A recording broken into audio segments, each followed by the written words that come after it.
Hello, everyone. Welcome to Hyperspace here on the KCR Digital Radio Network, live out of Las Vegas, Nevada. I am your host, Solaris Blue Raven. Hope everybody's enjoying Fantopia Friday here at the KCR Digital Radio Network. And I have a fantastic guest for you all this evening. Very excited to have him here tonight. I've got Flat Earth Dave joining me tonight. And Flat Earth Dave hails from the East Coast of the United States, where he was born and raised. He began his Flat Earth journey when he left his very lucrative corporate job and started his own company. As a hobby, he hosted a conspiracy comedy show at New York City Comedy Club for 3 years, after many fans urged that he look at what he considered to be a ridiculous notion called Flat Earth. He sought out to disprove this conspiracy and put it to bed once and for all. It was then that he discovered Flat Earth was in fact the true Earth and hasn't looked back. He is now on a mission to wake up the world to Flat Earth because it is the most important topic today, especially in light of today's current political and social climate. His website is theflatearthpodcast.com. He's on YouTube. He's all over the map. And we welcome him here tonight. Please welcome Dave to the show. Good evening. Good evening. Welcome. Hey, Solaris. Thanks for having me. Glad to be here. And I'm looking forward to a very interesting conversation tonight. Oh, me too. And where do you want to start? So should we dial into insofar as how this really started with you? Well, considering we have 7 hours, we should be able to get through half the content. So it's going to be fantastic. We could start anywhere you want. Okay. The most people that think this is a dumb topic have two false beliefs in their head. One, they have a false idea of what flat earthers say flat Earth is, because that was pre-programmed in there by, intentionally. And the other one is they don't even know their own I call nonsensical model at all. So we can start anywhere you like. Where would you like to go? Well, let's start at the very beginning insofar as what I know you have this kind of what put you on the path to this, but let's kind of expand on that a little bit insofar as at what point did you get that eureka moment where you realized that everything was exactly what you didn't think it was? Yeah, so I was doing a podcast called Deep Inside the Rabbit Hole, where we look into all of the big deceptions that are going on in the world, and it was getting pretty intense. And then people started calling in and say, hey, you got to look into flat Earth. And like any smart person, I would just delete those comments and ban those people from ever commenting again because they're too stupid to listen to my show. The idea of the Earth being flat is absolutely ridiculous. And then, as you said in the opening, I went in with a closed mind, not even an open mind, going, let me see what this is. I went in, let me disprove this. And that's how you become a flat earther. When you really try to look and don't just believe and spew the pre-programmed responses that everybody has. Because I can hear the people right now that this is new information to them. They'll be like, what about the secret space program? What about other planets? What about seasons? What about sunsets? What about boats over the horizon? And it's boats over the horizon that got me, because I live on the water on the East Coast in Connecticut. And I can see boats disappear from the bottom up. Like, that's because they're going over a ball, of course, because that's what Bill Nye taught us. And at that time, Nikon had just come out with their P900 Super Zoom 87 zoom camera. And so I went out and bought that tripod, sat down at the water's edge on a calm morning, and I zoomed out on a buoy that was over 10 miles away. And according to Globe Math, that buoy should have been below 66 feet of curvature. And I could see the buoy and the water surface beyond the buoy. I could see people sitting on a beach across Long Island Sound when I'm sitting on the beach, and I shouldn't be able to see them. And so I'm like, okay, the Earth is just bigger than they're telling us. But then we looked and we saw examples where we saw a ship, we knew how far it was, and then we saw another ship beyond it on the surface of the water. And underestimating the distance of that second ship, it would require the Earth to have a radius of almost 400,000 miles, okay, when they tell us the radius is just under 4,000 miles, right? That was my awakening moment. That's when I was like, wow. And then I started looking farther and farther. And then, and I think where we're going to go with this show today is I'm going to show you how heliocentric space is scientifically impossible and absolutely, utterly ridiculous when you understand what it is, and it's pretty basic, and how a flat level stationary plane of existence is scientifically possible.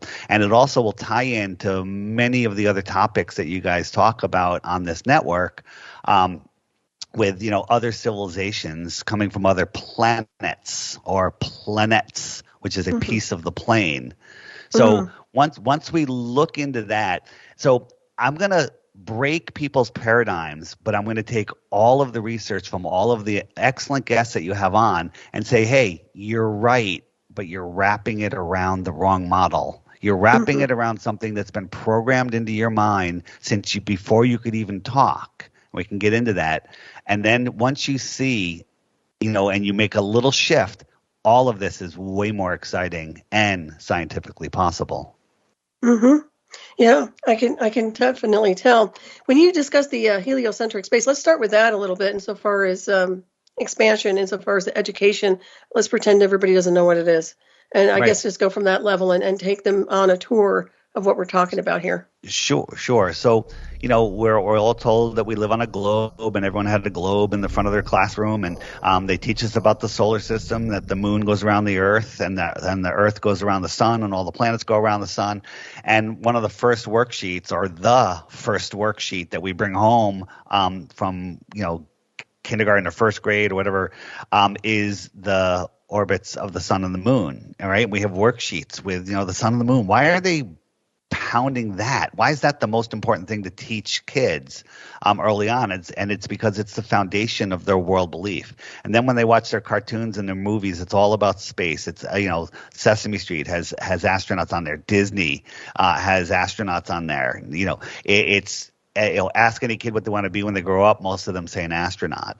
And this is all to capture the minds of children. So why the lie? Why the lie? I still have to go to work on Monday. Well, that's not true. And the thing is, once you understand how this world works and how our thoughts create our reality, and how that every point in our reality is connected to every other point, and all the information from all those points is a fractal through this world, then you could start to understand how important your thoughts are, how you have to be very careful with what you think, and the spells that you're putting out there when you use words. So that's the beginning. So real quick, the on the heliocentric model, I'm going to ask you a couple questions. I think you're well researched. You might get these right, but if you get them all wrong, then you get the same score as I got. So when I first was asked this, okay, and I got them all wrong. So you have only up to go. How fast is the Earth spinning at the equator in the heliocentric model? 1,000 miles per hour. Very good. 1,000 miles an hour. The Earth is just over 24,000 miles around, they tell us. So 1,000 miles an hour brings you around once every 24 hours. There's your day. It's orbiting the sun at 66,600 miles an hour, a very funny number there. And it's chasing the sun at over 500,000 miles an hour. So it's corkscrewing through space, through an infinite space vacuum, which is scientifically impossible. And it's traveling 4.4 billion miles a year, never to return to the same spot it was a year before. But somehow all of the stars are in the exact same position every year. I challenge everybody, go out tonight, clear night, look up at the sky, take a picture, save that picture, put a note in your calendar for the next year at the same night, at the same time, take a picture in the same spot and compare them. Every single star will be in the same position. No parallax, no changing, no nothing. The only thing that moves are the wandering stars, which used to be called wandering stars. They're now called planets, because they want you to believe that there's other balls in space that people are walking on. Wow, this is incredible. I love listening to you talk, and I don't like to interrupt you much because you're so intelligent when it comes down to this, but that makes so much sense to me. It reminds me of a mobile with little kids, when they see the same thing spinning around over and over again. And it's quite frustrating, and I get it because I totally understand that. It's a joke. Something's wrong with the scenery here. Let's put it that way. Right.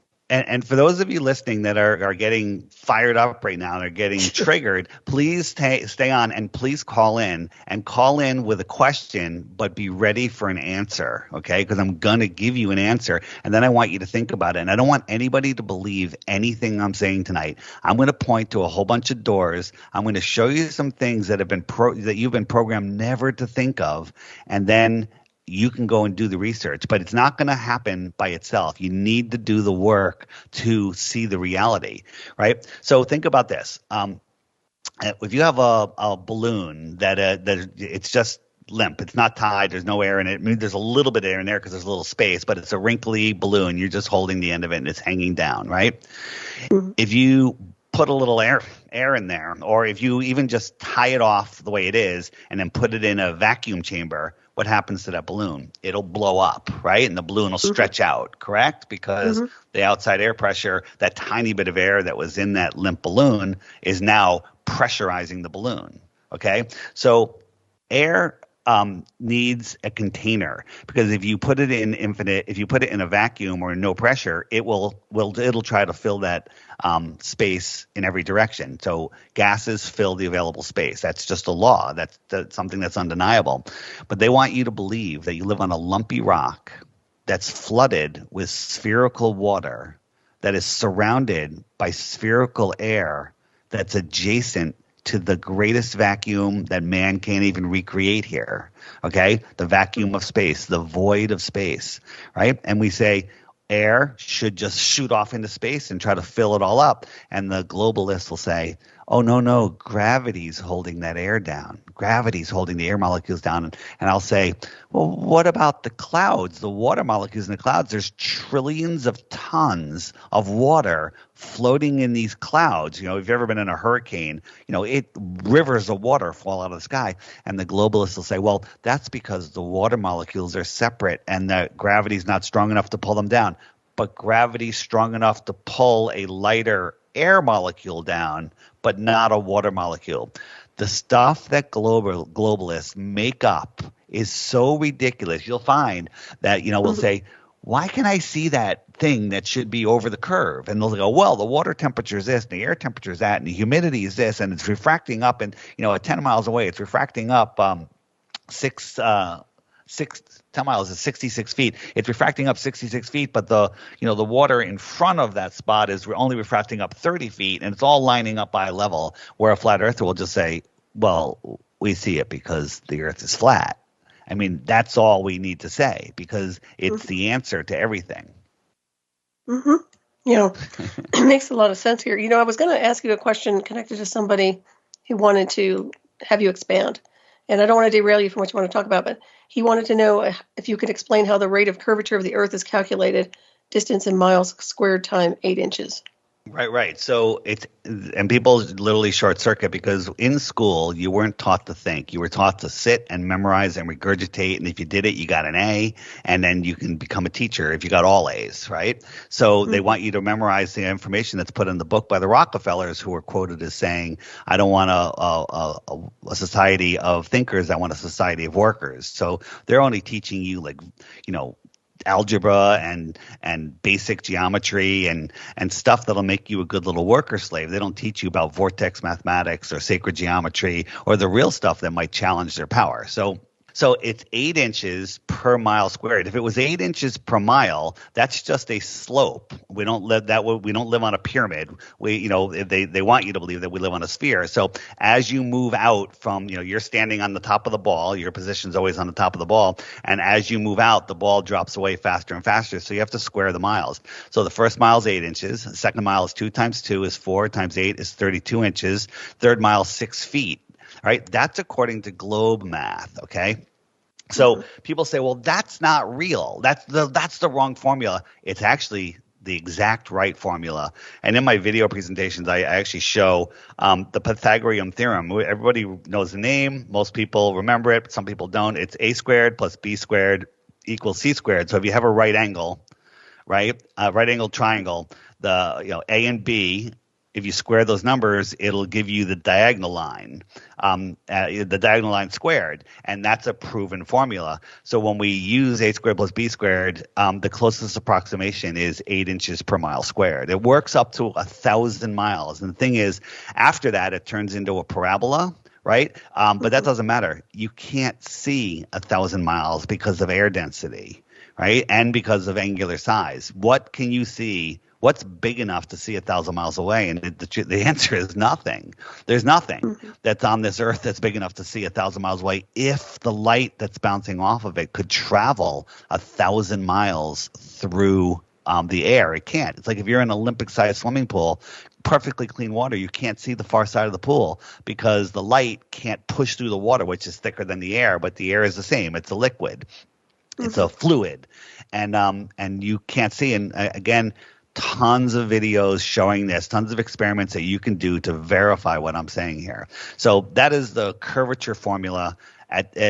So that means a 6-foot tall person standing at the edge of very calm water. Because if there's waves in that water, it limits your horizon comes much closer to you.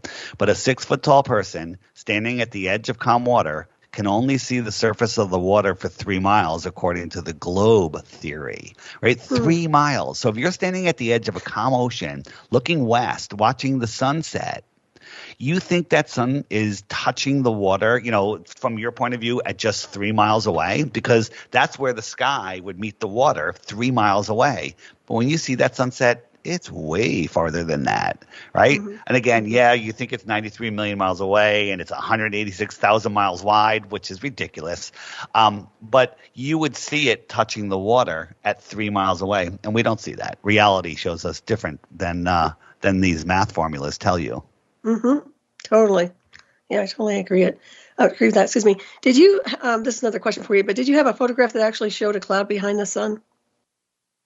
So there's a lot of people that say the sun is within the clouds, and yes, it's true, and no, it's not true. That's a very interesting question. Personally, and many people agree with this, I don't believe the sun and the moon that we see are the real sun. They're more of like a rear projection, and we see them what I call our personal atmospheric dome. People go, that's a made-up thing. No, it's not. If you go out on a foggy day, a sunny day where there's a fog, you can see the sun. Literally, it looks like it's 100 feet above you. It's there in the clouds. And that's because your personal atmospheric dome is really tight around you because you can't see that far. And so the sky works the same way.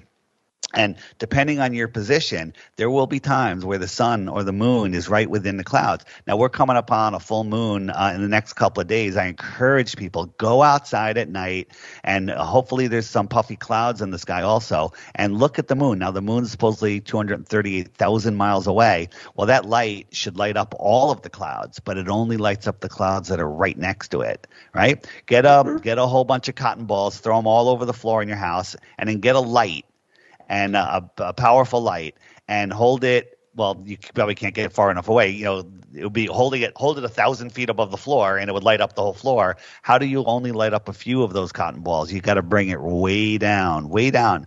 And so, if you look at corpuscular rays, which are when you look at the sun's rays coming through a broken cloud, they spread out. And if you use a little geometry, it's like, wow, that sun is really just above the clouds. When people say, well, I fly above the clouds, why don't I hit the sun? And the answer is because as you go up, the sun appears to go up. Your position to the sun is relative. Where you see the sun is relative to your position. So when we send a balloon up to 127,000 feet, the sun is always off to the side. It kind of looks like it's not much higher. But if you look at the sun that we see, and its hot spot on the clouds below, right? Hotspot from a 93 million mile away sun. That makes no sense. You could look at it and say, imagine yourself on the ground. Go, the sun never looks that high. Well, that's less than 127,000 feet. Okay. And they're telling you the sun is 93 million miles away. I have an app. It's called the Flat Earth Sun, Moon, and Zodiac Clock app. You can find it at flatearthdave.com. And it has all of the videos I'm talking about. I highly encourage people to check it out, and there's frequently asked questions, and watch the videos because they're all being hidden on Google. That's excellent. Yeah. How do you, I know we're going to hit a break here in a minute there. What is your impression of GPS in correlation to flat Earth? Well, let's talk about that after the break, but we'll start. Okay. Ground. How much time do we have?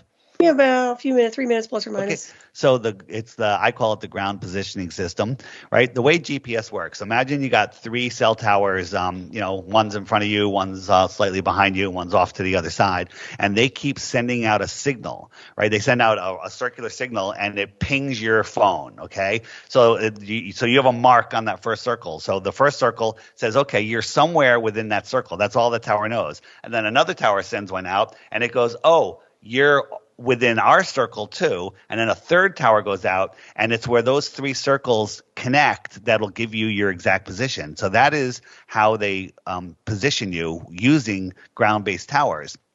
If those towers were on cars speeding in different directions, how would it ever do that to you?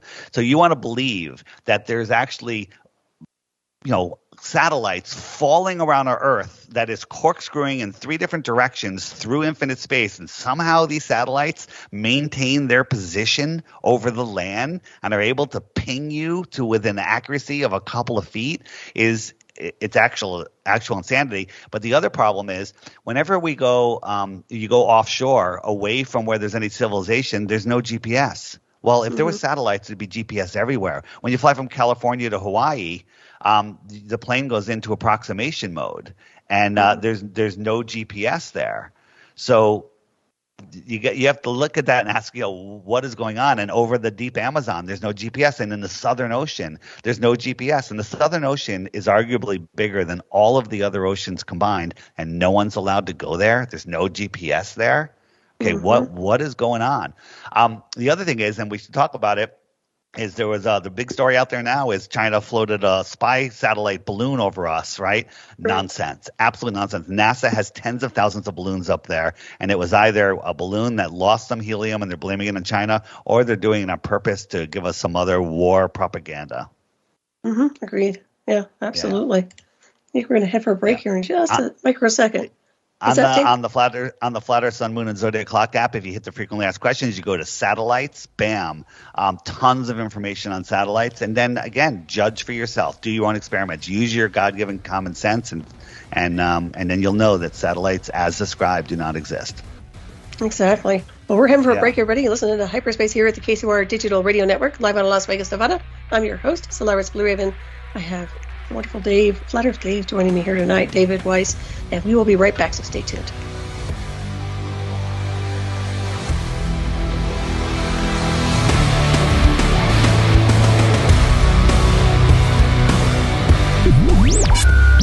You're listening to Hyperspace, hosted by your mistress of the night, Solaris Blue Raven.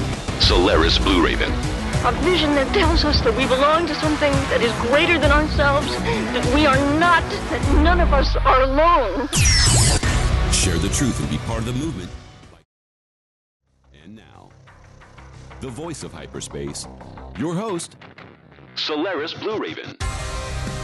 Welcome back, everybody, to Hyperspace here at the KCOR Digital Radio Network, live out of Las Vegas, Nevada. I am your host, Solaris Blue Raven. My fantastic guest tonight is David Weiss, and we are discussing flat Earth and going into deep waters. And, of course, we were going to touch base on how space is scientifically impossible.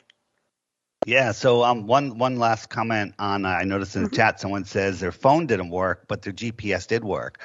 The phone, you need a solid connection to a cell tower.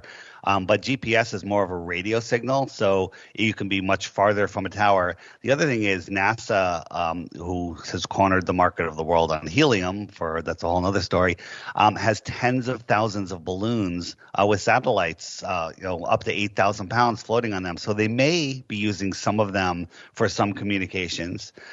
They're also bouncing things off of the dome. There's a lot of different technologies that they use now to help to enhance GPS. But again, as I said before, GPS does not exist in areas in the middle of nowhere, out in the middle of the ocean. And that makes no sense if there's satellites in space. So getting to heliocentric space, we talked about, a Jesuit priest said, hey, I think nothing exploded, created everything, and then it all condensed into rocky balls and gassy balls, and the gassy balls got so big that they turned into nuclear furnaces, leaving a void, a vacuum, a scientifically impossible vacuum in between them with such drastic distances between them that the human mind can't even fathom it.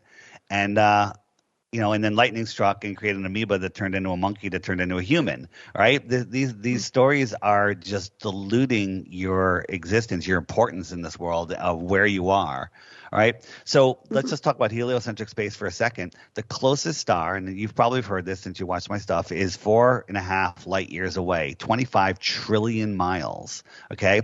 That is no short distance. 1 trillion seconds is 31,000 years, okay? 31,000 years. Let that sink in. 1 trillion seconds, 31,000 years. So if you're traveling a mile per second for 31,000 years, no one's ever gone that fast, you're 1/25th of the way to the closest star. You got to do that 24 more times. Absolute insanity. To believe that you can see a star at that distance is lazy, because you can prove that you can't, right? They tell us our sun is 186,000 miles wide. It's a yoga ball next to the Earth, which is a BB, okay? And if the sun was literally a mile over your head, it would fill the whole sky, horizon to horizon. That's all you would see. The whole sky would be the sun because it's so close. Then we move it 93 million miles away, where they've made up that distance, and now it's the size of a coin held at arm's length, right? If you doubled the distance, we know that by the inverse square law that it would be a quarter of the size. So they tell us the sun is 8 light minutes away. So if we doubled it to 16 light minutes, it's a quarter of the size that we see the sun. We double that, right, to 4 times the distance. It's now a quarter of that size. It's now the size of a star. We double that again 8 times. It is so small you can't see it. 8 times as far is a light hour. 8 times 8, 64. We'll call it a light hour, okay? So at a light hour away, you couldn't see the sun. Let's be safe. Let's make it 24 times farther. Okay, now it's a light day away, 24 times farther. You can't even fathom that, right? It is scientifically provable that you cannot see it. Okay, now Polaris, our North Star, they tell us is 48 times bigger than our sun. So if we made it 48 times farther, it would be the same size, because that's what they tell us. You know, something is twice as big and twice as far, it'll look the same size, right? So 48 times farther, that's 48 light days. Scientifically provable, you couldn't see it. Less than 2 light months away, you could not see Polaris, right? By just the angular size, let alone the brightness issue. You know how far they tell us Polaris is? It's not 2 light days away, 2 light months away, 2 light years away, 200 light years away. It's 433 light years away. Everyone's brain just short-circuited. They can't calculate those high numbers because they don't understand how big that is, right? And that's the closest star. The other ones are magnitudes farther. And you want to believe that aliens are flying from these, or transporting, folding space. You have to make up such nonsense, like elevators, transporters, all sorts of stuff to get from Mars to get to here, absolute nonsense. Today's consumer optics have outgrown their lies, right? You go out there with a P900, a P1000, zoom in on Mars, it's a light. It's here within our Earth system. You can zoom in on it and get really close shot, and it's not a dusty, dirty ball, right? Or red sandy ball. It's not that at all. It's a light.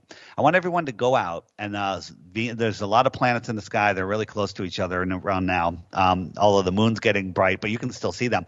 And the one to look at is either Saturn or Jupiter. Jupiter is bright as can be.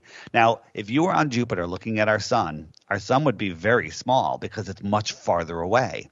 You have to believe that much smaller sun is lighting up Jupiter, reflecting off of it a gassy, non-reflective surface, and that reflection off of Jupiter is coming back to your eyes here on Earth, and it's as bright as the friggin' sun, okay? Because Jupiter is literally as bright as the sun. It's just tiny, right? And you have to believe that, right? Inverse square law of light says that's scientifically possible once you look into all this stuff. So what does that tell us? Does that tell us what Jupiter is? Absolutely not. It tells us what it's not, though. It's not a dusty, dirty planet, floating in our solar system. You know that they tell us that Jupiter has more gravity than all of the other planets combined? Isn't that cool? Right? Jupiter has more gravity than all other planets combined. What happens if you have a balloon on Earth filled with helium or hydrogen and you drop it? Does it go down? It goes up. Right? It defies gravity. Well, they tell us Jupiter is like 99% helium and hydrogen. How much helium and hydrogen do you need to make up more gravity than the rest of the planets? Okay, this is nonsensical, complete and total garbage, right? But then you have people like, I'm not going to mention any names, but maybe some president's granddaughter or something, saying that they've been to Mars and all of this stuff. I don't think they're lying. And how can that be, right? On a flat Earth, I look at it as we are in what I call the Earth pond. What is a pond? A pond is a depression, a basin in the land filled with water, and the water is contained by the shoreline, which is consistently higher than the water. Right? That's a pond. A lake is a bigger pond, and the world oceans are a giant pond, a giant lake. And the highest land on Earth, you know what they tell us? Antarctica is the highest land on Earth. Well, Antarctica is not a continent at the bottom of a ball. It is the shoreline around our pond. So if we have the North Pole at the center, right? And a lot of people say there's a magnetic mountain there. I kind of believe it, but I haven't seen it. But there is something that makes all compasses point towards the center of our pond. So if we're on a boat or an airplane and we're looking at a compass, that needle will always point to the north, to the center of the pond, no matter where you are. Get a compass, put it on a table, draw a big circle around it, put a compass down, and try to push it east or west. And what you will do is you will draw a circle equidistant from that magnetic center. And then you will end up right back where you started from if you go east or west. You'll go all the way around, and you'll come back. You didn't go around a ball. You went around in a circle. Billions of people have circumnavigated east and west. Billions with a B. Billions. Many people have done it many times. 0 people have done it south.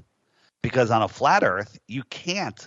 If you go south, you're just going away from the center. So what happens when you get to the edge of the Earth? Do you fall off? No. What happens when you get to the edge of a lake? Do you fall off? No. You're at the edge of a lake. You step up onto the land and you start walking. What if you walked a couple hundred or a couple thousand miles and all of a sudden there's another pond with other islands, and it has its own local sun?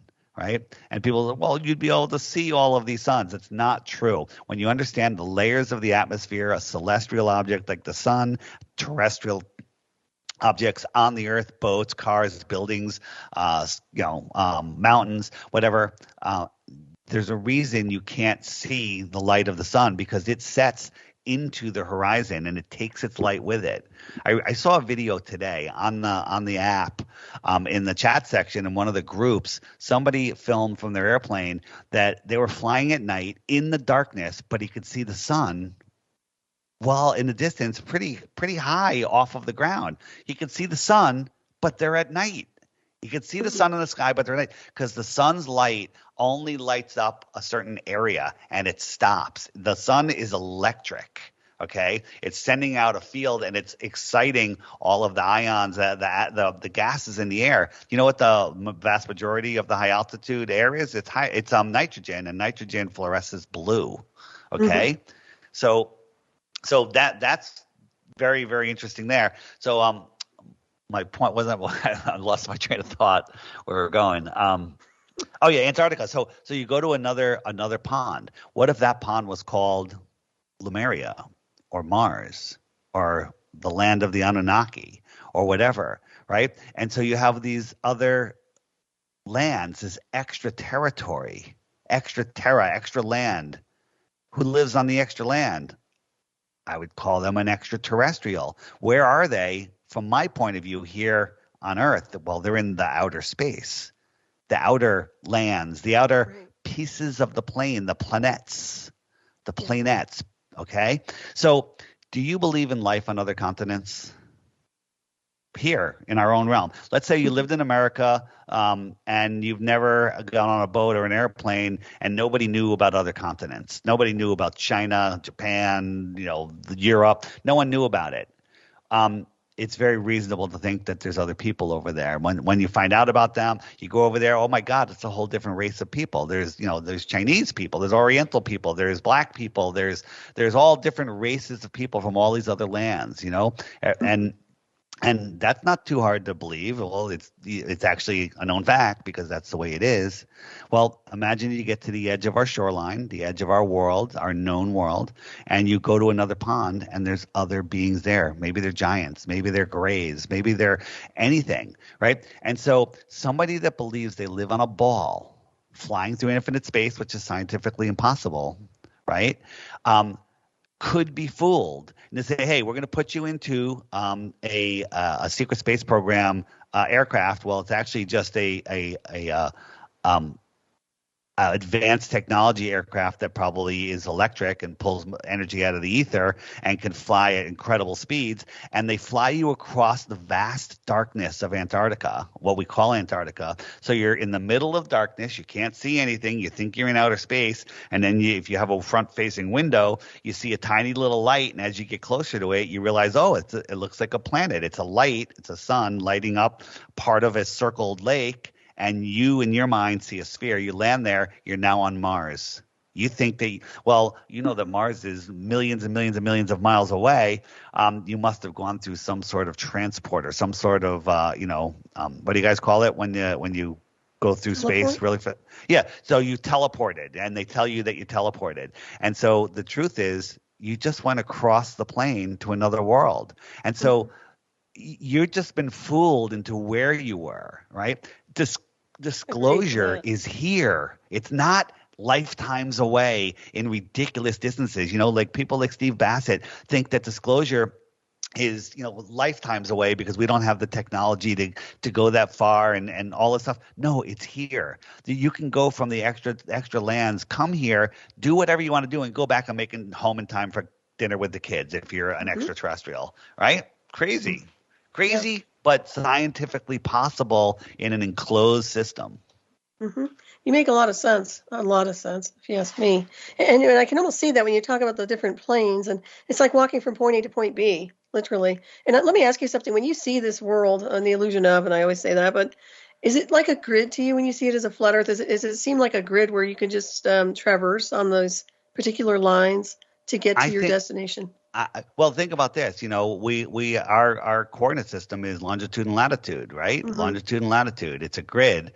Where's the hell is the z-axis? If it's a three-dimensional sphere, how come we don't have an x, y, and a z? We have longitude and latitude, x and y. Where's the z-axis, right? Everything should be X, Y, and Z coordinates on a three-dimensional sphere. Now, we do have hills and valleys. The Earth isn't flat. Flat is not a shape. The Earth is a level horizontal plane. If I held a plumb bob, which is a string with a weight and a pointer on it, perfectly still, it points down. Up is up for you. Up is up for me. Up is up for my friend PK in Australia. Up is up for everybody. It's the same up. Down is the same down, right? They want to tell you that that's crazy. That's crazy. They want you to believe that people stick to the side of the ball.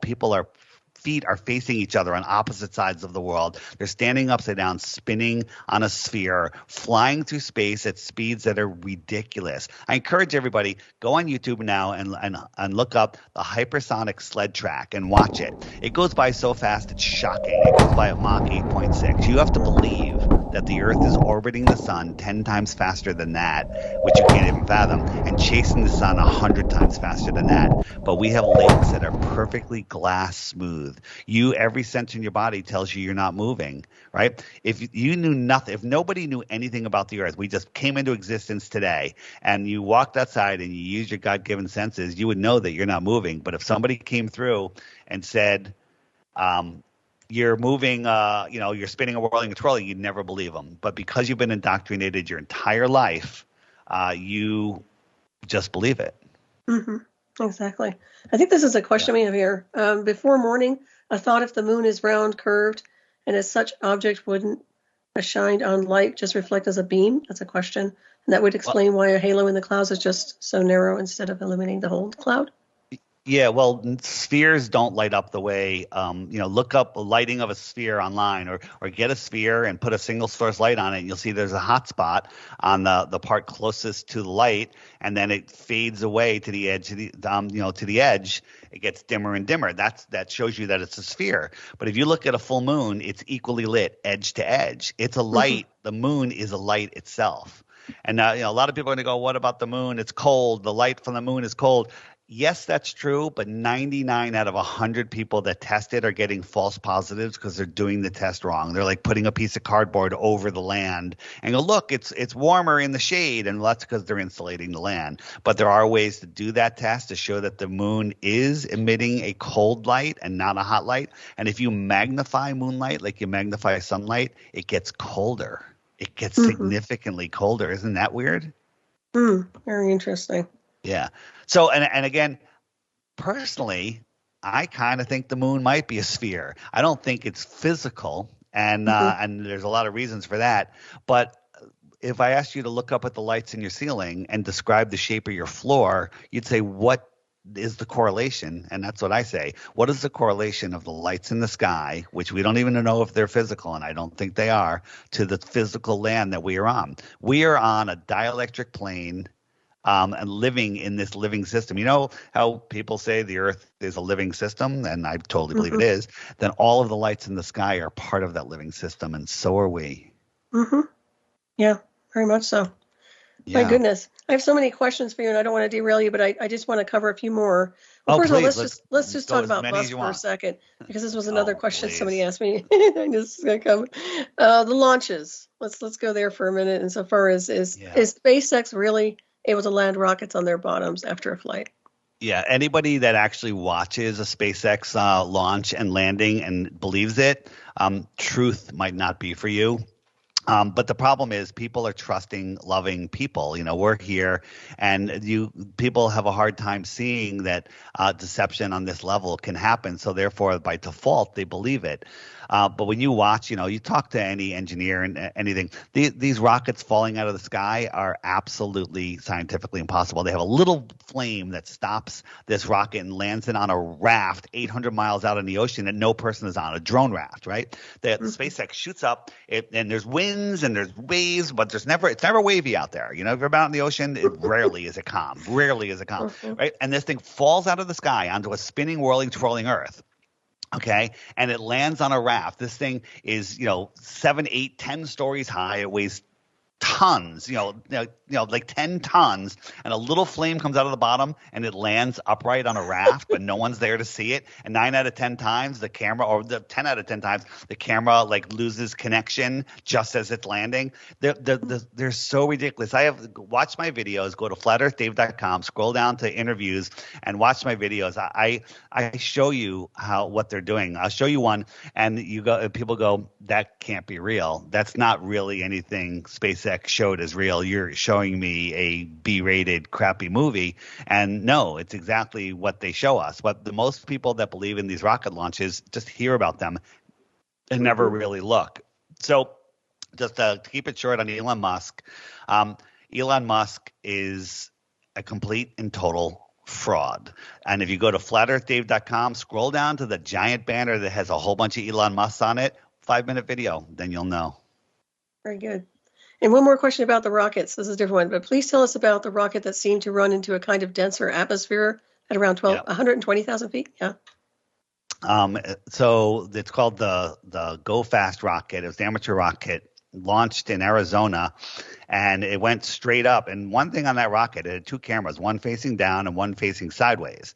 And if you watch any SpaceX Blue Origin or NASA launch, before the rocket clears the tower, there's at least 6 or 7 cuts already. Edit, because it's a movie. They don't want you being able to see anything. It's like 7 different cameras, clip, and then it curves out and goes over the ocean and disappears. It basically just crashes into the Bermuda Triangle. That's when they actually launch something. But most of the time, lots of the time, they're not launching anything and nobody's there to witness it. It's just a whole CGI thing. So once you understand that, once you see that they're faking it once, then you can basically take everything off the table. So the Go Fast rocket went straight up, uninterrupted, and it at 72 miles or no, 72. I forget the height. I think it was 72 miles. It was going. It's quiet. All of a sudden, it went kerplunk and it stopped spinning. Right, and it floated really weird. Now after that, this was going viral a bunch of years ago, and all of a sudden they come out with a video after the fact, like, it had a yo-yo anti-spin mechanism on it. They had a 12-second video from like MIT showing this ridiculous system, and that was it. And everyone's like, oh, look, they explained why it stopped spinning.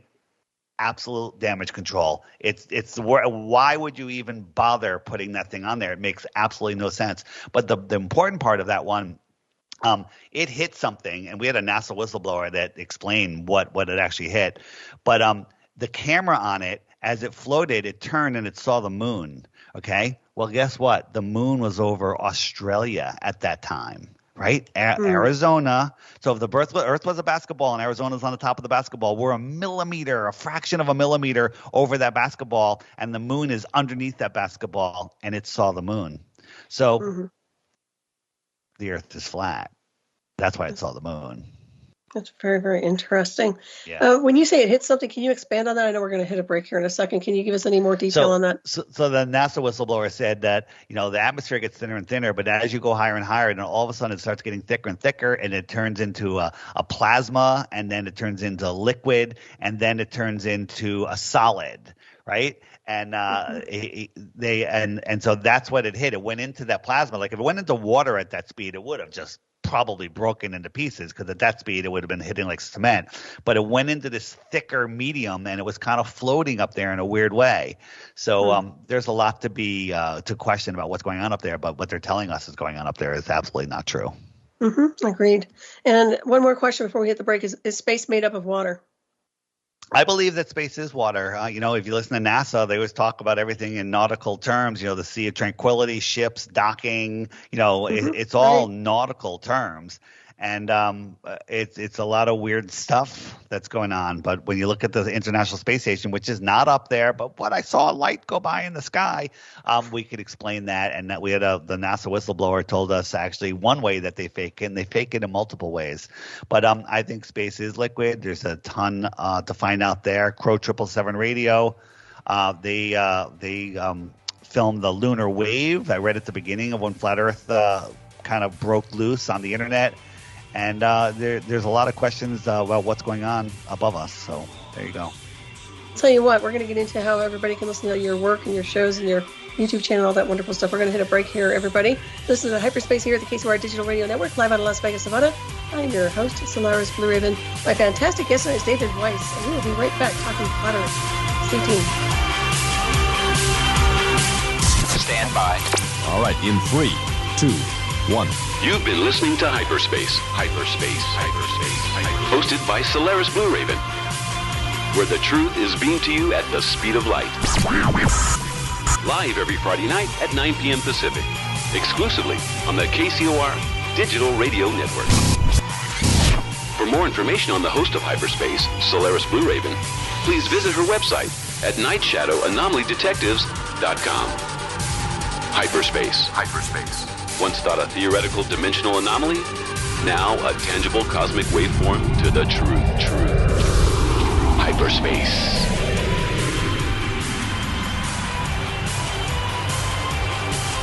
This is KCOR Las Vegas, home of the Digital Radio Network, broadcasting from a shack just south of Area 51. Wait, that doesn't exist. This is the KCOR Digital Radio Network. Now for the news.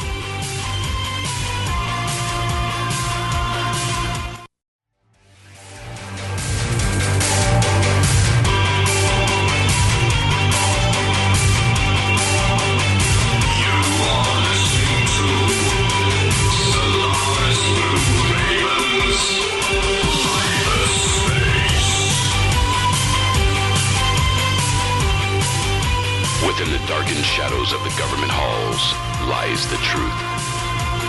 A truth waiting for a voice. The KCOR Digital Radio Network proudly presents to you that voice.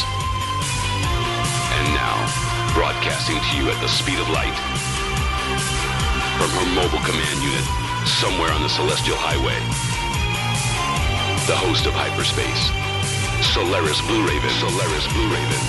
Want to take a ride? Welcome back, everybody, to Hyperspace here at the KCOR Digital Radio Network, live out of Las Vegas, Nevada. I am your host, Solaris Blue Raven. My fantastic guest tonight is David Weiss, and we are discussing Flat Earth. And David, if you're around, let everybody know how to contact you and listen to your awesome shows and videos and all that cool stuff. You can find everything I have at flatearthdave.com. Flatearthdave.com. Perfect. And the app is there. It's $3. And scroll down, you'll see all my social media, my TikTok, my Facebook, my Instagram, and all my YouTube channels, my interviews channels. Check that out. Scroll down farther, you'll find the couple of videos, the Elon Musk video, and you'll also find the crash course. Right? If you don't have a smartphone or an iPad or a tablet, take the crash course. It's a series of videos. Watch any 5 of those videos, and then if you can come up with one proof of the globe, I'll give you 3 Bitcoins. Right? Nice. But guaranteed you're not going to be able to because we don't live on a sphere. But I'm pretty confident of that. But again, I'm willing to find new information. People say you're unwilling to change your mind. Well, guess what? I used to be a glober. I changed my mind based on new information. I'm capable of doing that again, right? And the whole why the lie, we'll get into that. I think we should do that towards the end. But I wanted to talk about Antarctica a little bit. Oh, cool. So if you believe you live on a globe, and you're going to take a trip to Antarctica, well, you have to go to the easiest place to get to Antarctica is to go to the tip of South America, Santiago, and you take a boat from there, long boat ride, and then you end up in Antarctica. So you're picturing that in your head as I'm describing it, and you're on the bottom of a globe, and you're going down to that white frozen continent. Well, now let's make the Earth flat. Okay, and you've traveled out to the tip of Santiago. You're going to sail across the level, flat water, and you're going to come up to a frozen continent on a flat Earth. And this continent is bigger than the United States, Canada, and Mexico combined. Okay, way bigger, but it doesn't even have to be, right? And you go there, and they go, you're in Antarctica at the bottom of a ball. How would you know? How would you know that you're just not on another continent outside, farther south, farther away from the center? Because your programming says you're standing upside down on a frozen continent underneath the ball, when in reality, all of your common senses, flat and level water, tell you that you've just got to this continent. And no one has ever gone across Antarctica from Santiago and ended up in New Zealand or Australia. Nobody has ever done that. Now, there's one claim by a royal guy that has been caught faking expeditions and accidents on expeditions, okay? But nobody crosses Antarctica. You want to put flat Earth to bed? Fly directly across Antarctica from Santiago to Australia, or get 2 airplanes, circle Antarctica, staying within, a couple miles of the shoreline. One goes one way, one goes the other, and then meet on the other side. Okay, won't ever happen, because instead of going the 10 or 12,000 miles around to follow the shoreline of Antarctica, you'd have to go 60 to 80,000 miles, and that's just not going to happen, right? Because Antarctica is not a continent at the bottom of a ball; it's the shoreline of our world pond. That makes a lot of sense to me.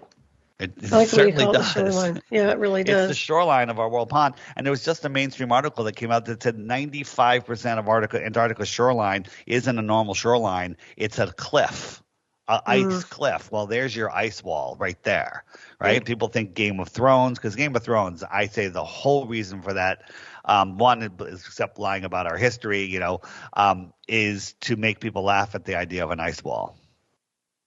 I don't laugh at it. That's very, very interesting. Antarctica is one of my areas I'd love to go to. Right. I don't know if you've been there. It's just, Yeah, so people go, what about the bases in Antarctica? Well, they're all based around the shoreline, and we can chart them all out on the Gleason's map. I've been to South Pole Station. You know who else has been to South Pole Station? A lot of world leaders. John Kerry went on election day, right? And we tracked, so one of our guys, a couple of our guys have tracked these guys, these world leaders. They go to South Pole Station, alleged South Pole. They go to South Pole Station. They disappear for 3 or 4 days, and then they come back to South Pole Station and they go back home. Where did they go?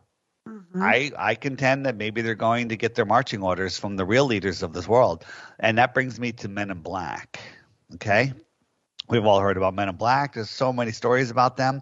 Who are they? Are they clones? Are they aliens from outer space? Are they who are they? Are they CIA deep, super soldiers? I contend that they're what this one book that I read, which it rings a lot of truth to me, is they're a group of people called the custodians.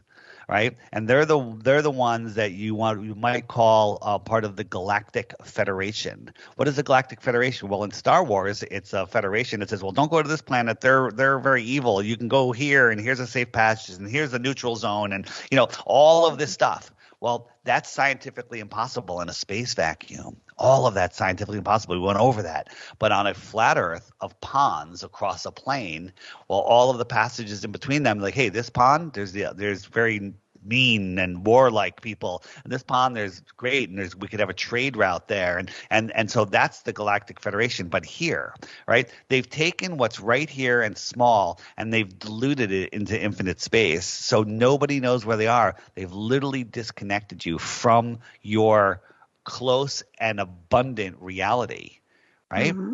So that's all happening here on Earth. On my app, the Flat Earth Sun, Moon, and Zodiac Clock app that can be found at flatearthdave.com. If you hit the books section, there's some great books about lands beyond Antarctica. One of them's called The Iron Republic. You can actually just Google that on YouTube if you want to listen to an audiobook, if you have like a long commute in the morning.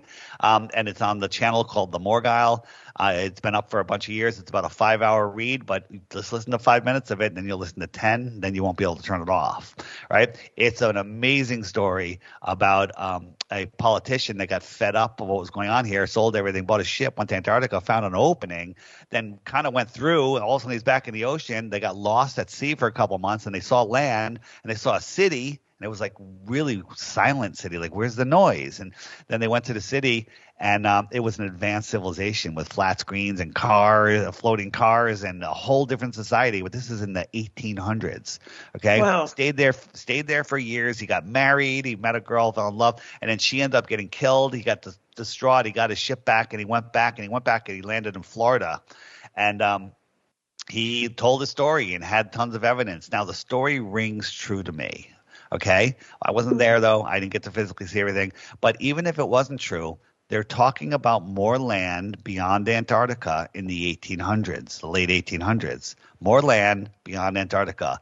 That doesn't sound like a globe to me. That sounds like a flat Earth, right? Mm-hmm. But the other book I'm talking about is called The Navigator Who Crossed the Ice Wall. And this is about the ponds, all of the other ponds beyond Antarctica. It's a short book. It's an easy read. But literally, it's the story of Star Wars here on Earth. And one thing he says, he talks about the custodians and the Anunnaki and all of the stuff, all happening here on the planets across the plane, right? And he says that all humans have this connection to source that gives them great power, and some are more connected than the others. Well, what does that sound like, the source? Star Wars, the Force. Oh, right. Literally, yeah. Truth in the movies, lies in the news, right? Mm-hmm. Once you see this, once you read this book, you'll never see the world the same again. And here's the thing. Anything beyond the shoreline of Antarctica, we don't know. We don't know. We have no proof. I'm talking about a lot of stuff that is speculation with a lot of evidence supporting that speculation, but we don't know what's beyond the shoreline or what's above that 72-mile mark. But we want the right to explore. We want the right to explore. Nobody has the right to tell us that we can't go explore these lands, right? Mm-hmm. Admiral Byrd flew out there, said he found more land bigger than the United States, filled with resources, no animals, no people. Well, that sounds like a pretty good place to do some, excavating for, the thing that wars are fought over. But no, all of a sudden a dozen countries, and now all the countries in the world, all the major countries have signed the Antarctic Treaty that says nobody is allowed to explore the Southern Ocean and beyond. Okay? That's ridiculous. That's ridiculous. Reminds me of Planet of the Apes. Well, you know what? The truth in the movies lies in the news. Our entire history, on the app under the web button, which I call the more resources button, I have a button called Mud Floods in Tartaria. Oh, yeah. Make sure you bring food and water if you click that button, because you're not coming out for a long time. I mean, all of our history is a lie. We think we're at the pinnacle of civilization. The truth is we're in the middle of the movie Idiocracy. I so agree with that. By the way, I did have a question on the mud flood. Yeah, they were asking if you could describe the mud flood, and will another one of those occur? I don't know what caused the mud flood. Was it human cause? Was it the controllers caused? Was it God caused? Was it natural? I don't know. I don't know if it was worldwide at the same time, but I do know there was a worldwide mud flood at some point, because in every city, everywhere, including where I live in Connecticut, New York City, everywhere, there's buildings that are underground. There's buildings with windows looking into the dirt that they're not talking about. There's buildings that the front door, ground level, is on the 4th floor, right? Because there's 4 more floors with windows below that, and they just rebuilt it. So where did that mud come from? Well, on a flat Earth, it's easily explainable, but on a globe Earth, it actually makes no sense. Makes no sense at all. But the people call the mud floods and Tartaria. People get kind of triggered when you say Tartaria, because the researchers say just refer to the whole thing as Tartaria. And if you look at the old maps, Tartaria was a major part of Russia and some other areas, but it wasn't the whole Earth. Maybe not. Doesn't matter. I just like using the word Tartaria like I use the word Band-Aid. Band-Aid is a brand. Okay, it's not all adhesive strips. So Tartaria was the time of the past world. Okay, and there's an Instagram channel, because everyone's very short attention span. So I'm loving Instagram, and I'm loving an Instagram channel called I am the Impossible Dreamer. Okay, it's either I'm the Impossible Dreamer or I'm the Improbable Dreamer, all one words. Find that channel, sub it, and go through his last 100 videos. They're all short, okay? Guaranteed if you go through 10 of them, you won't be able to turn it off, and it will change the way you see the world. Because he's not making any claims at all. He's going, look at this. Think about this, and then you make up your own mind on what you're seeing and what's going on and how these things could have happened back, when they told us. It's insanity. The structures that were built when they had no power tools, no horses and buggies. There's structures and cathedrals and all sorts of stuff that was built that we can't even build today. Obelisks that were moved. There was recently an obelisk, I think it was in Pennsylvania, they tried to move it with a crane, and the crane fell over, and then they had to bring in 3 cranes. They had to drill holes in it, this beautiful obelisk, to move it just to the other part of the city when it was supposedly erected in the 1800s when they had horses and buggies. Okay, they're lying about everything, right? Did giants do it? Probably. Did they have other ways of lifting weight, maybe with sound and vibration? Yeah, I think so. If you look at Edward Lee Skellin, who built Coral Castle, they're hiding all of this from us. And the reason they're hiding it is to keep us slaves. We literally live in a prison, in a matrix. That matrix is called the heliocentric system. And people go, well, why the lie? I still have to go to work on Monday. Well, guess what? I had to go to work on Monday. Now I'm in Mexico for 2 months, okay? That sounds good. Because I manifested that in my life, right? Because your thoughts create the way you think. If you think you're going to live paycheck to paycheck your whole life, you're going to live paycheck to paycheck your whole life. There's people that make millions and millions of dollars, and then all of a sudden they lose millions and millions. Now they're millions in debt. Imagine if a paycheck to paycheck person was a couple $1 million in debt. They'd kill themselves. But then this person that's now millions of dollars in debt all of a sudden makes millions and millions again, right? That's the way that they think, right? And it's not just about money. It's about, relationships. It's about things in your life. If you focus your thoughts properly, you can move mountains. But instead of moving a mountain, you can just manifest smaller things in your life instantaneously. And they don't want us to know that's how the world works. Right? They don't want us to know that we have this great power. They don't want us to know that they have no control over us other than in our own imagination, right? Let's say this show goes super viral. Everyone in the world listens to it tomorrow. All governments are instantly dissolved, and they have no power because nobody will pay attention to them anymore. And it's only the attention that we give them that gives them that power. Hooray. Absolutely. Yeah. Absolutely. And there's a question here from Carson. How do the photon light energy and the dark energy interact to make day and night? Yeah. Well, so I'm not 100% sure I understand the question, but the sun is like a Tesla coil. It's like a coil, like a who is the scientist? Great scientist. I'm spacing on his name. He said Tesla. Not Tesla. He said that the sun is like a transformer in another dimension or something like that. Flares, the arcs and the X-rays and the microwaves and whatever result of fusion in the arcs. There's no fusion in the sun. They don't know how the sun works. Why do you? What's special? How does the sun make light? It's a transformer. Transforms from some other dimension. It's not burning anything. It doesn't have to. It's a converter. Of what?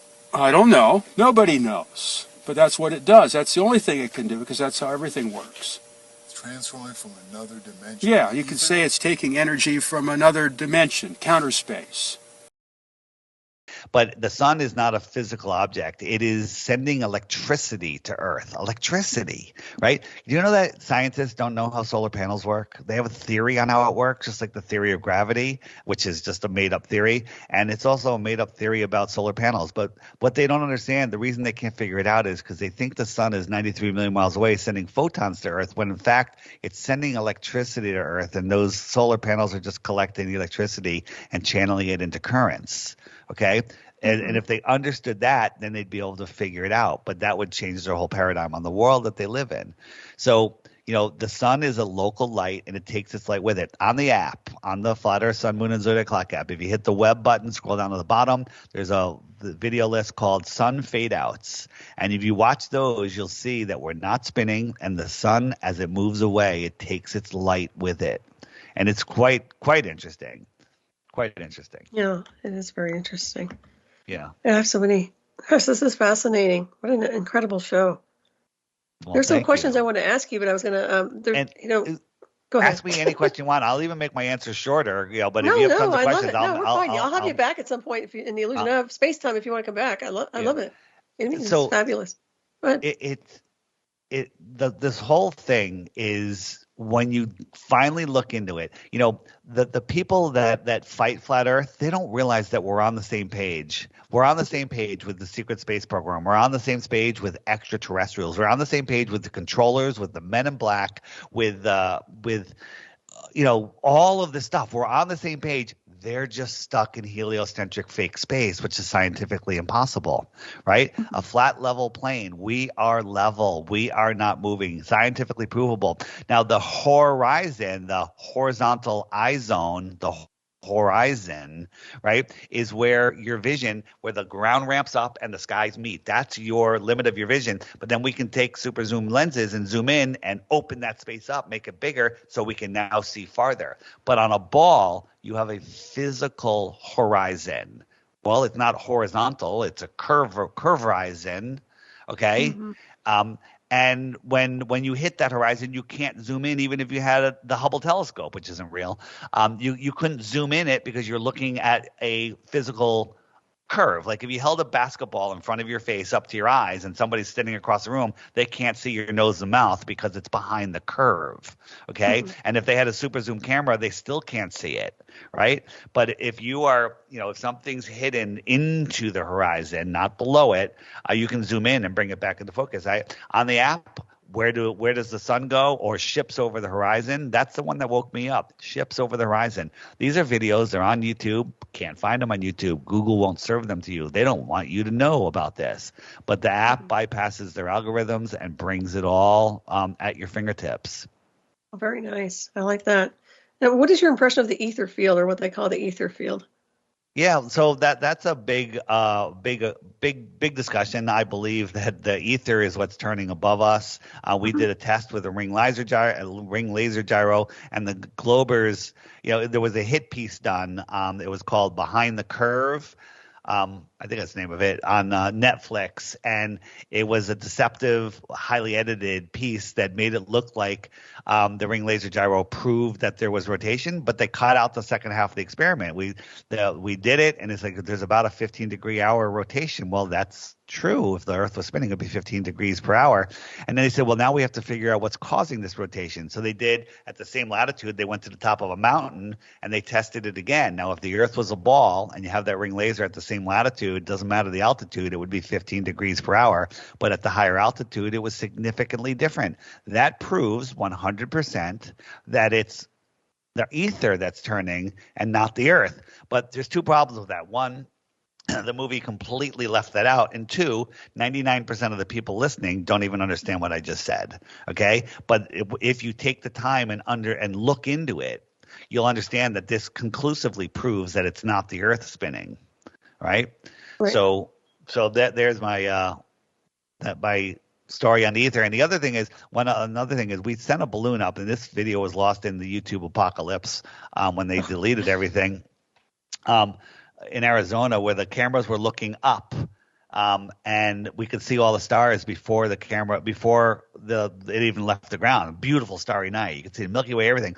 So as that goes up higher and higher, as it goes higher and higher, you would think the stars get brighter and brighter because you're getting up above the thickest part of the atmosphere, get above where the clouds are, and it's just going to get clearer and clearer. When the thing hits 60, 70, 80,000 feet, all the stars are gone. Okay? Wow. In a heliocentric world, that makes zero sense. Zero sense. In a flat Earth, it raises a ton of questions. What is going on? Where are those stars? What are those stars? And I'm not claiming to know any of that, but the fact that they all went away proves it. I was flying from California to Australia in the middle of the night. And I was so excited to be flying over the ocean at night. I'm going to be able to see the stars. And I got there, and I put a blanket over my head and up to the window, and I'm looking out. There's like friggin' 2 lights in the sky. And they might have even been airplanes, right? I'm like, where are all the stars? And I just figured it's the glass is not letting me see it. I just made up excuses because where could they all be? Right? I'm like, maybe there's a cloud deck above us. I don't know. And there's no stars. So that was fascinating. But that was long before I even, knew any of this stuff. But it's something that really stuck out. Well, that's very, very interesting. Yeah, we'll have to talk about that a little bit more. I know there's a question on that too. We're going to head for a break here. So, David, once again, everybody can get your app. I think that's really cool. Is it available just on your website? It's Flat Earth. Well, you can just go to the App Store and put in Flat Earth, Sun, Moon, and Zodiac Clock app. Long name, flatearthdave.com. We'll take you there. But be careful on Google Play. There's already one out by the anti-Flat Earthers under the same name. They tried to design it the same. It's not even close. If you get their app, don't send me an email telling me my app stinks because it's not my app. But make sure you leave them a proper review after you see what a crappy app that is. Flatearthdave.com. Click right there. That's the best way to get it. Easily findable in the App Store. It'll come up first as soon as you type in Flat E. It'll probably come right up as a top hit. Perfect. Just make sure it's by Blue Water Bay. That's the company name. Flat Earth, Sun, Moon, and Zodiac Clock app by Blue Water Bay easily findable at flatearthdave.com. Wonderful. All right, everyone. We're going to head for a quick break. We'll be right back. You're listening to Hyperspace. I am your host, Solaris Blue Raven. And we're talking to Flat Earth Dave, David Weiss. We'll be right back.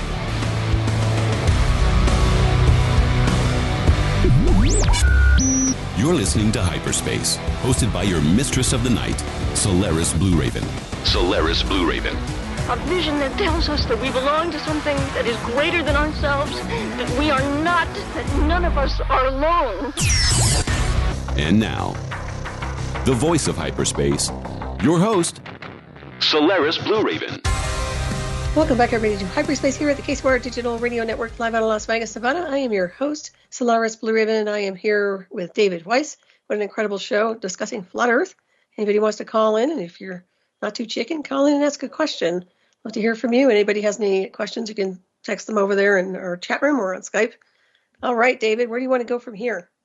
So I want to talk about something that was found recently, and again, the controllers of this world are watching us and are listening to us because they constantly make changes. It's like, oh my God, they found this, bam, let's get rid of that. Like we took a picture off of their website, the picture of the Earth from the moon, put it into Photoshop, cranked up the levels, and we could see that the Earth was pasted in there. There's a square box around it.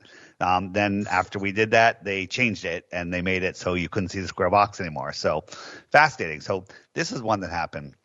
But first, I want to tell you something. I want people to go on Google Earth, not Google Earth, the web version, right? Not the program, and take out the measuring tool and draw some points around the United States. Circle the United States. It'll tell you the square miles that you enclose, and do that with a whole bunch of countries. See that it works. Then flip down to Antarctica and draw a box around Antarctica and the box will invert itself. It'll turn into like a crescent moon surrounding Antarctica but not touching it. It won't let you measure Antarctica. And the same thing happens for the North Pole. Why are the two places that would prove the Earth is a ball not measurable on Google Earth? Found that interesting. So there's websites that you can track shipping vessels. Any big cargo ships, they're all on these tracking sites. You click on the ship, and it'll tell you the size of the ship, where it's registered, captain's name, what they're carrying, where they're going, all the information you need on these ships. Well, we're looking at these ships all over the place, and all of a sudden we saw a line of ships hundreds of miles inside the Antarctic coastline. We're like, wait a minute. Isn't that land, or at least frozen? Right? And there's these ships, 300-400 miles inside the shoreline on the alleged continent of Antarctica. Right? So we click on one of them, and this is a gigantic ship, 580 meters long, 80 meters wide. That is a massive, massive, massive ship. Okay? And there's very little information on it. The only thing they told us was the size and where it was registered. Well, it was registered at an island called Kiribati. Ever hear of it? Kiribati. And so you look on Google Earth, Kiribati is in the middle of the South Pacific near nothing. It is a tiny little atoll, a sandbar. Okay? It's tiny. It's a bunch of weird towns called London, Poland, France, I think, and banana. Really weird. But the American government and the Chinese government are heavily involved with this island. They're like, it's an important trade route and this and that. China gave them $10 billion. Okay? What is a giant ship going to this tiny island for? And when you look at it, if you draw on a flat Earth map a line from Kiribati to where we saw it in Antarctica, it's going to other continents outside what we call Antarctica. Maybe Antarctica is not a shoreline that goes all the way around us. Okay, maybe it's a bunch of islands. There's a map that was found in a Buddhist temple published in a Hawaiian magazine in 1910 that showed like 30, 40 other continents outside of our known world, right? Mm-hmm. Maybe that's why the elite are so afraid of global warming, because these shipping routes open up and They don't want people going. But here's my question. What if there is a trade route out there? What if they're trading technology, trading food, trading humans? Who knows what they're trafficking in and out of there? Could be good, could be bad, whatever. But if there was a trade route from Kiribati to these outer islands, how would you ever know? That's you never even heard of Kiribati, right? Where all of a sudden, we didn't have televisions in the 1950s, and now we have computer chips that can process, information so fast. Where did they come from? Right? Maybe they're coming from advanced worlds beyond where we live, far more advanced than us, right? People, all of these UFO people say, these other worlds, they could be millions of years ahead of us. What if these other worlds are right here? Shippingly, exactly. You can take a ship. And, we speculate that these ships have these weird, we've seen some pictures of ships in the Deep South that have these giant antennas on them like the old buildings do. Maybe they're pulling energy out of the ether and they don't need fuel, and that's how they can take these long trips. Mm-hmm. Right? So again, ships to the outer lands. How would you know? If you go to my YouTube channel, DITRH, I have a video called How Would You Know? How would you know? And it shows all of this information. But I encourage people to go look. But now if you go back to that shipping site, all those ships in Antarctica are gone. That's interesting. Yeah. How long ago was that? Weeks. Oh, weeks? Seriously? Weeks ago. Yeah, a month ago, maybe 2 months ago. Time flies when you're having fun. Very interesting. So very suspicious too. Go ahead. Very. It's fascinating. So I have a list. I'm going to whip through it. I probably won't go through the whole thing. It says examples of heliocentric presuppositions that people assume, and these are things that are provenly not proven, right? The assertion that the planets are solid spheres, that's a pre-assumption. The Earth is a sphere. A value that the radius of the value of the radius of the spherical Earth, that's a made up assumption. A hot molten core Earth, made up, right? Outer space is real, no proof of that. Stars and galaxies are light years away, scientifically provably impossible. The sun is 93 million miles away, another made up story. The moon is 293,000 miles away, again, provably not the case. Stars are burning suns, not no proof of that or whatever. Black holes are real, completely made up. The Big Bang is real, made up by a Jesuit priest. The universe is expanding and contracting, with all of its constellations like a loaf of raisin bread. Completely, totally made up nonsense. Gravity exists. That's another made up theory. And, I have many talks where I explain what gravity really is. The Earth's atmosphere lays continuous to an outer space vacuum without violating the second law of thermodynamics. It actually does violate it. Mass curves outer space, completely made up nonsense. Curved space time creates gravity. Another completely made up story by a puppet called Stephen Hawkins, who lived 50 years with ALS, which has never happened. Gravity bends light, another made up story. Water bends on great distances over the ocean, never been proven. Actually, the opposite has been proven. The universe is infinite, definitely no proof of that. Around the sun, there are different planets orbiting around the sun. The only thing we can say is that there's lights that appear to go around the sun. The Earth has 3 movements in daily rotation, an annual revolution, and an inclination of its axis. Zero proof of that. The retrograde motion of the planets is based on the movements of the Earth itself. No proof of that. The distance between the sun and the Earth are very small compared to that of the Earth and the other stars. No proof of that. It's just an assumption. The moon reflects the sun's light. Provably not true. The moon's tidally locked with the Earth. That it always has the same size facing it. Another made-up story. Doesn't work. Why do nothing works that way. The Earth causes lunar eclipses. Provably untrue. Both the Earth and the Moon are 4.5 billion years old. Again, another made-up story. And the last one, there are 4 vectors of contrary motion that the Earth and the Sun experience as they fly through an expanding universe. Again, completely, totally made-up nonsense.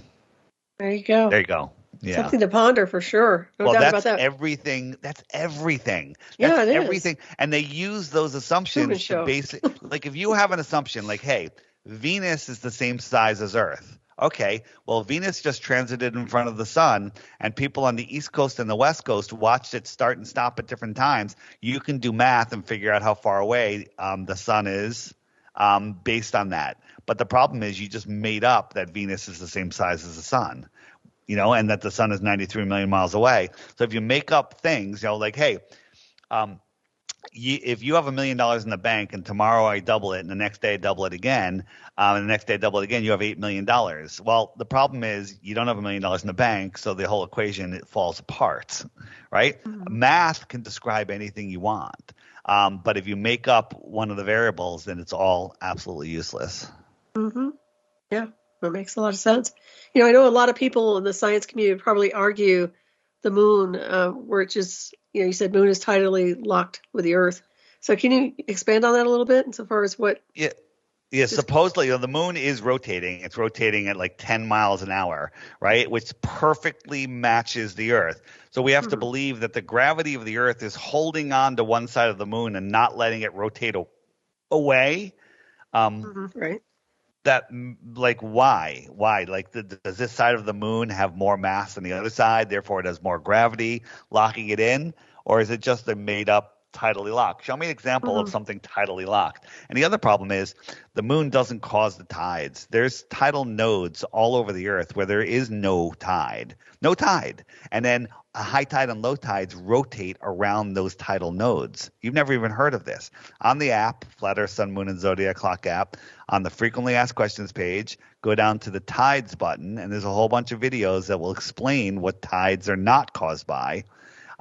And if you lay a magnetic a quadrupole magnetic field over the flat Earth map, the tidal nodes kind of match up with it. So I believe that the tides are more of a magnetic point on the Earth, magnetic flux lines. Yeah, that totally makes sense to me. Without getting into the illusion of gravity, I always thought magnetic fields would be more about gravity than anything else. In other words, that's the way. Yeah, let's touch upon that. So gravity is a made-up story and a made-up theory. And when they realize, 96% of it doesn't work, there has to be dark matter and dark energy. And therefore, that makes it work. Well, when you have a theory and you have to make up 96% of it, you're supposed to throw out the theory. But instead, they said, well, dark matter and dark energy have to be real. Otherwise, gravity isn't real. Well, that's not science. That's called pseudoscience, right? Mm-hmm. So, and they also say gravity is a very weak force. Okay, we've heard that. Well, buoyancy and density work perfectly. If I had on one hand, I had a helium balloon, rocks and ping pong balls, and I opened my hand over a pool, the helium balloon's going to go up, the rocks and the ping pong ball are going to go down, the rocks will go to the bottom of the pool, and the ping pong balls will stay on the top of the water. That's buoyancy and density. And it's supposedly the weak force of gravity that says, hey, down is this way towards the center of the earth, right? But there's a provable force that actually scientifically provable called the electrostatic force. That's where positive and negatives attract. And we can do a million examples to show you that, right? But we can also test the ground. The ground is neutral or a negative charge, okay? And everything above the ground is in a positive charge. So if I lift up my microphone, my coffee cup, or whatever, it is more dense than the air, and the ground it is surrounded by a positive charge, and the ground isn't moving. The earth is stationary. It's not moving. So it says, hey, down is this way. Down is this way, and then buoyancy and density sort everything else out. Here's the thing.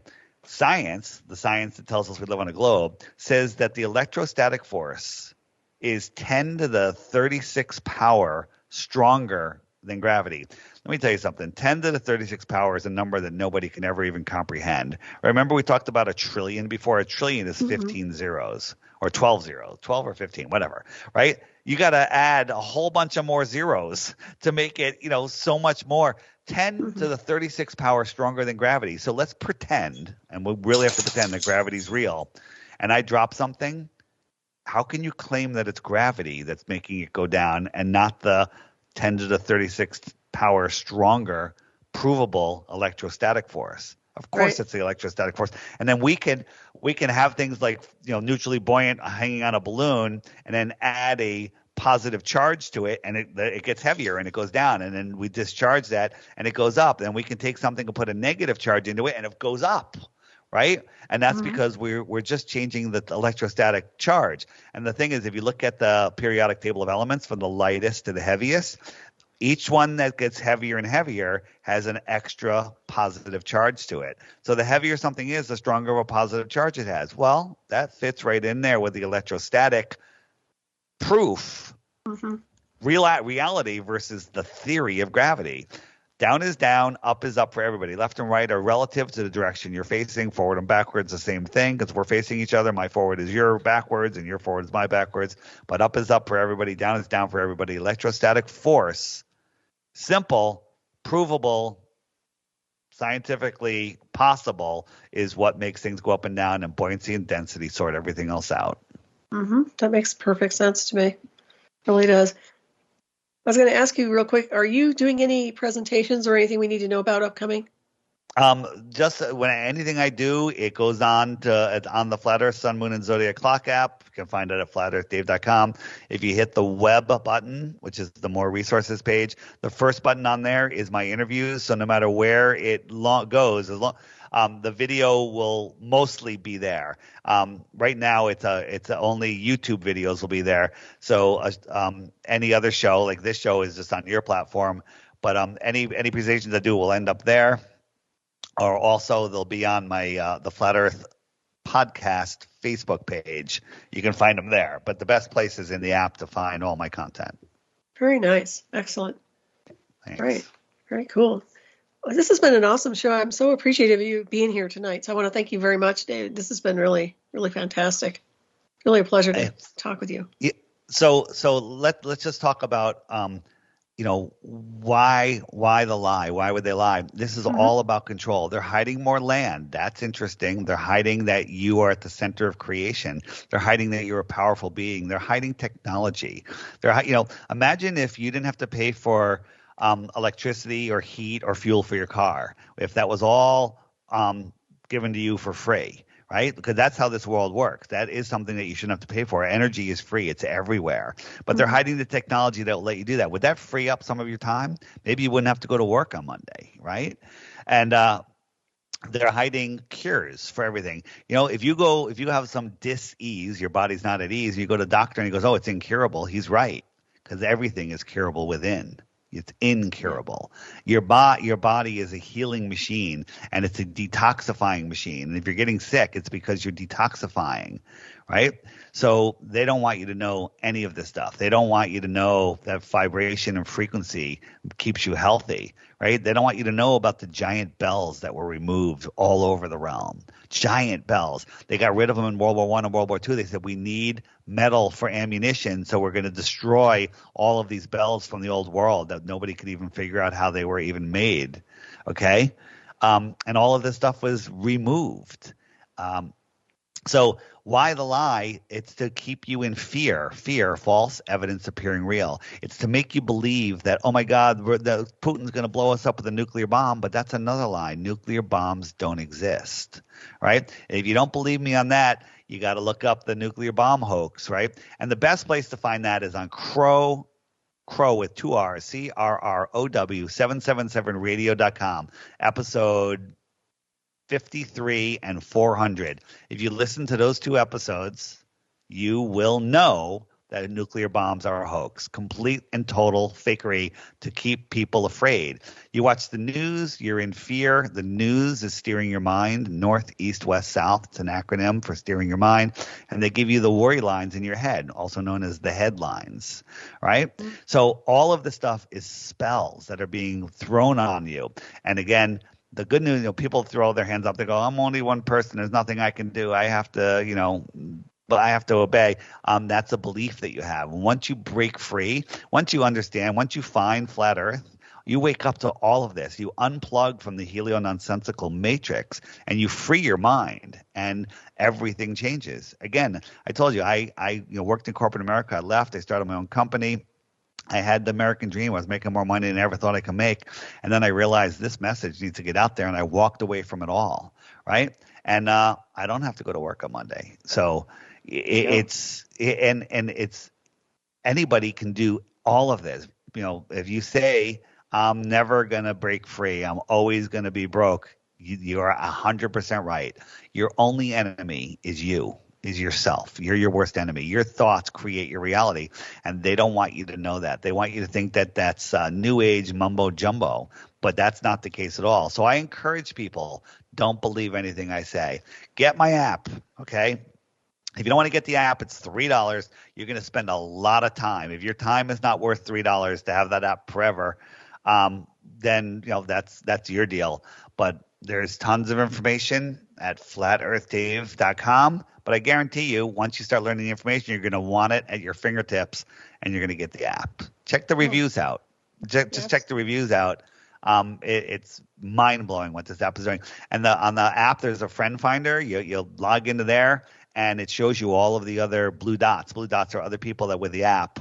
And they're everywhere. Right now, you can you zoom out, you can't even see the country because it's completely covered in dots. And you can message those people. You can send out a radius message like, hey, I want to do a meetup. I did one here. I'm down in Mexico. I sent out a radius to 50 kilometers, and a whole bunch of people showed up, and we hung out for 6 hours. It was fantastic. We had a great time.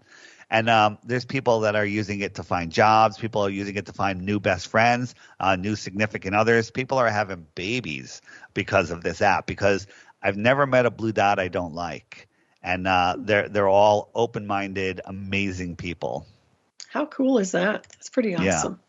That's nice. And in the app also, you can start your own group or join a group. And while you're in this group, you can start a video call, and anybody can jump on that call. You can have 10, 20, 30, 50 people on a video call having amazing discussions. Like I've been cruising through some groups. I'm like, oh, look, there's a call going on. Jumped in, met some amazing people, ended up talking for like a couple of hours. Fantastic. People when they're driving in their cars, they just jump in a group and have these amazing conversations. Because when when you're a flat earther, you just want to talk to other awake, aware people, and the app connects you to people around you. People used to say, "Oh my God, I'm a flat earther. There's no one around. I can't talk to anybody in my family. I can't talk to them." And then they look on the app, they're like, "Wow, there's somebody right down the block." And then they meet for a cup of coffee, and now they're best friends. It's happening every day. Check it out. Excellent. You heard it, everyone. That's fantastic, Dave. And once again, we're just about out of time here, and I want to thank you so much for joining us tonight. It's been awesome. And everybody, check out his website and get the app and do all that cool stuff as well. I want to thank my producer, Tina Mary, who makes this incredible network happen. I thank her very much. And make sure you stay tuned for The Grind exclusively at the KCOR Digital Radio Network. And I want to ask you one final question before we sign off here. I didn't really dial into it too much, but I was going to ask what your opinion is of stars. What do you think they are? Well, we live on this living Earth. It's a living system, and I believe all the stars are local to Earth. So I this is just me talking, and again, anything that we can't reach, we don't know. I think stars are best described as souls. I think that they're energies that maybe that's where souls live when they're not inhabiting a meat suit here. And all of the wandering stars are named after gods. Maybe they are some sort of gods. Maybe they're all part of this living system. I used to laugh at astrology, but astrology is the real science. Astronomy is 100% pseudoscience nonsense, right? And I know this because I took 4 years of astronomy in college, and I was awesome at it because I could memorize and believe anything they told me. So when you understand that all the lights in the sky that we see are part of this living system, everything changes, and then you really start expanding your mind. And our goal here is to expand the mind of the Creator. We're all pieces of the Creator, and we're here to experience love and abundance, and help our soul's journey increase its knowledge and expand. Absolutely. Well, I'm looking forward to more information from you. I'm going to be tracking you. And, of course, I encourage everybody else to do the same. And hopefully you'll get back on the show sometime. It'd be wonderful. I think you're fantastic. Right. I really appreciate it. Thanks so much. Yeah, thank you. And thank you, everybody, once again for tuning in. I think we're just about ready to navigate on out of here in the illusion of space-time. So have a wonderful night. And thank you again, Dave. This is an awesome show. It's great. I appreciate it. Thanks. All right. You're welcome. All right, buddy. Good night. Are you a blue dot? Those questioning where we live are not just here. They are everywhere.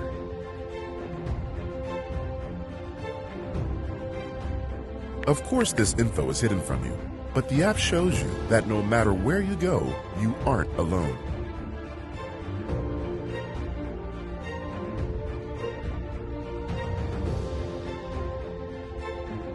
We are everywhere, and we are growing. Find your tribe today.